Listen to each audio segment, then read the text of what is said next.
Pada suatu hari di sebuah kerajaan tinggal seorang gadis cantik bersama dengan ibu tiri dan kakak tirinya.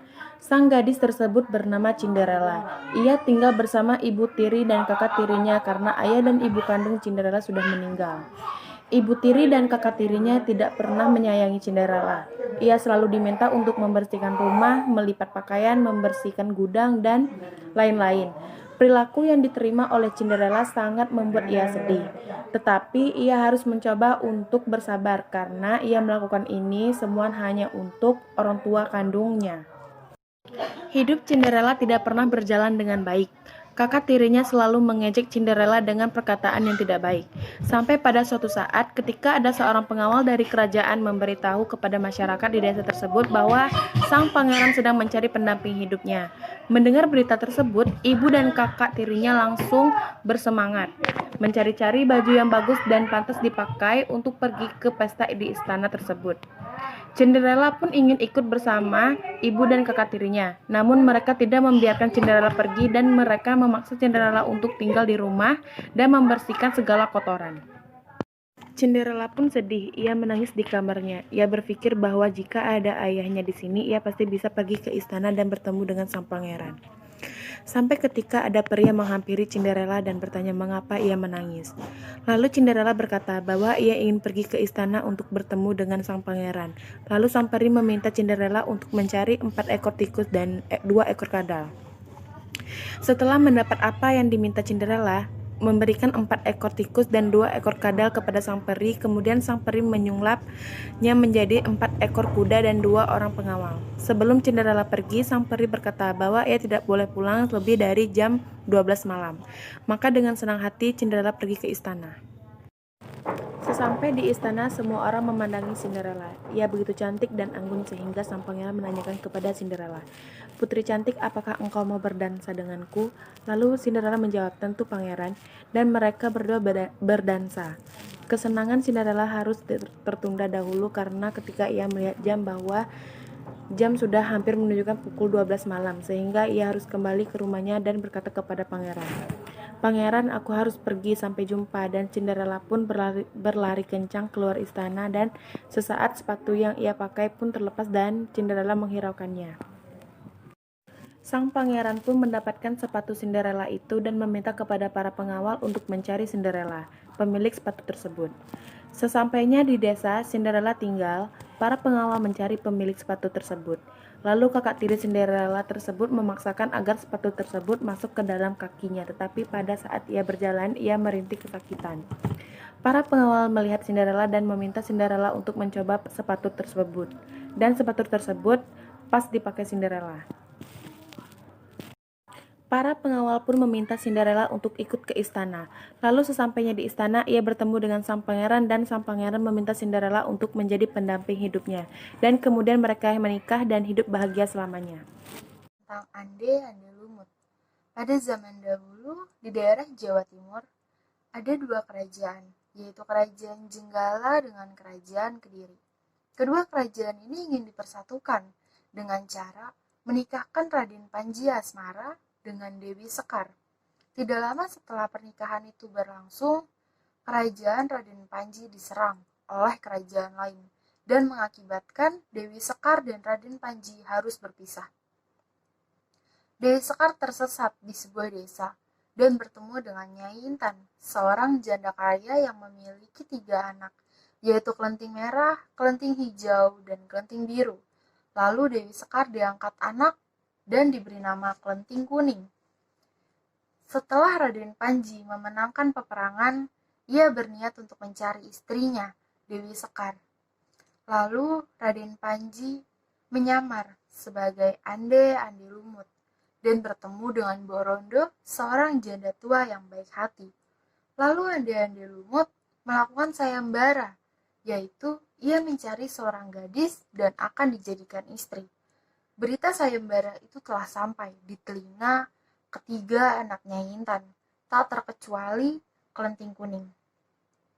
Lalu kelenting merah, kelenting hijau, dan kelenting biru bersiap-siap untuk pergi ke desa dedapan di mana sayembara itu dilakukan. Namun kelenting kuning tidak dapat hadir saat itu karena ia harus menyelesaikan pekerjaan rumahnya, yaitu mencuci pakaian. Ketika kelenting merah, hijau, dan biru sampai di sungai, mereka bingung bagaimana caranya mereka melewati sungai. Lalu datanglah kepiting raksasa yang bernama Yuyu Kangkang.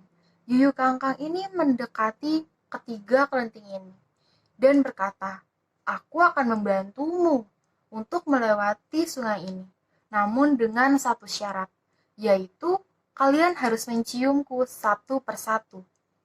Tanpa berpikir lagi, ketiga kelenting itu menyanggupi permintaan dari Yuyu Kangkang dan menciumnya.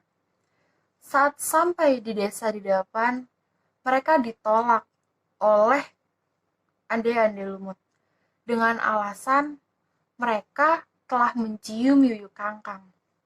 Setelah kelenting kuning menyelesaikan pekerjaan rumahnya, menyelesaikan mencuci bajunya, lalu ia pergi ke desa dedapan.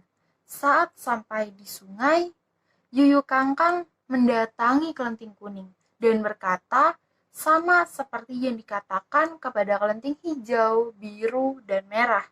Kalau kau ingin melewati sungai ini, kau harus menciumku, kelenting kuning. Lalu dengan tegas, kelenting kuning berkata, "Tidak, aku tidak mau menciummu. Antara aku ke desa dedapan.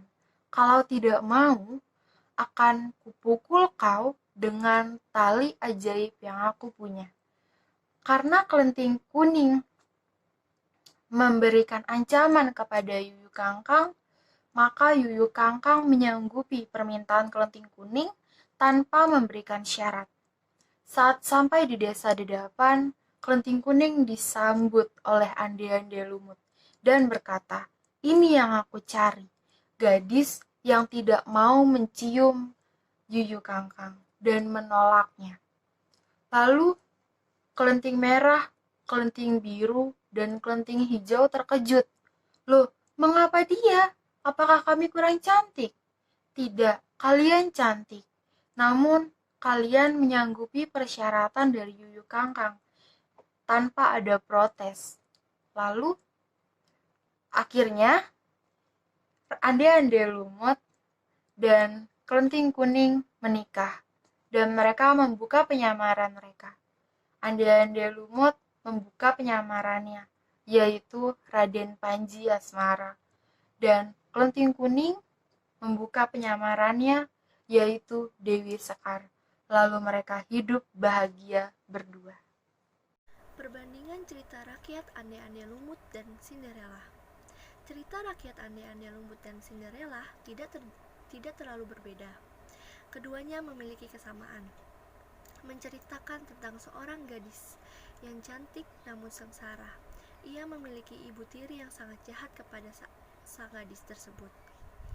Seketika hidup sang gadis tersebut berubah ketika sang gadis menemukan pangeran yang tampan dan baik hati yang ingin menjadikannya pendamping hidup. Di dalam kedua teks ini memiliki kesamaan judul, tema, alur, penokohan, latar, dan amanat. Judul. Kedua teks tersebut mempunyai nama judul yang berbeda. Judul tersebut diambil dari nama tokoh ande-ande lumut dan Cinderella. Tema. Kedua cerita tersebut memiliki tema yang sama, mengisahkan seorang gadis yang cantik namun sengsara. Ia memiliki ibu tiri yang sangat jahat kepadanya. Tetapi seketika hidupnya berubah ketika ia menemukan seorang pangeran tampan dan baik hati yang ingin menjadikannya pendamping hidup. Alur. Dasar alur dari cerita ini yaitu sang gadis sangat dibenci oleh ibu tiri dan kakak tirinya, dan suatu ketika keadaan berubah ketika sang pangeran dalam cerita ande-ande lumut mengadakan sayembara untuk mencari jodoh, dan cerita Cinderella pangeran mengadakan pesta di istana untuk mencari jodoh. Semenjak keadaan itu, si gadis dan pangeran akhirnya hidup bersama dan hidup bahagia. Tetapi ibu tiri dan kakak tirinya sangat membencinya dan tidak suka kepadanya. Penokohan. Dalam penokohan ini terdapat tokoh yang sama, yaitu pangeran yang tampan dan baik hati yang sedang mencari jodoh, dan seorang gadis yang cantik, baik, sabar kepada kakak tirinya dan ibu tirinya yang jahat dan sangat membenci gadis tersebut. Latar. Di dalam teks kedua tersebut itu memiliki latar yang biasa saja, seperti di rumah sang gadis, istana, dan perjalanan dari rumah sang gadis menuju rumah sang pangeran. Amanat. Pesan yang dapat diambil dari kedua cerita tersebut adalah kita harus bersabar dalam menghadapi segala cobaan. Kita tidak boleh ikut membenci orang yang membenci kita.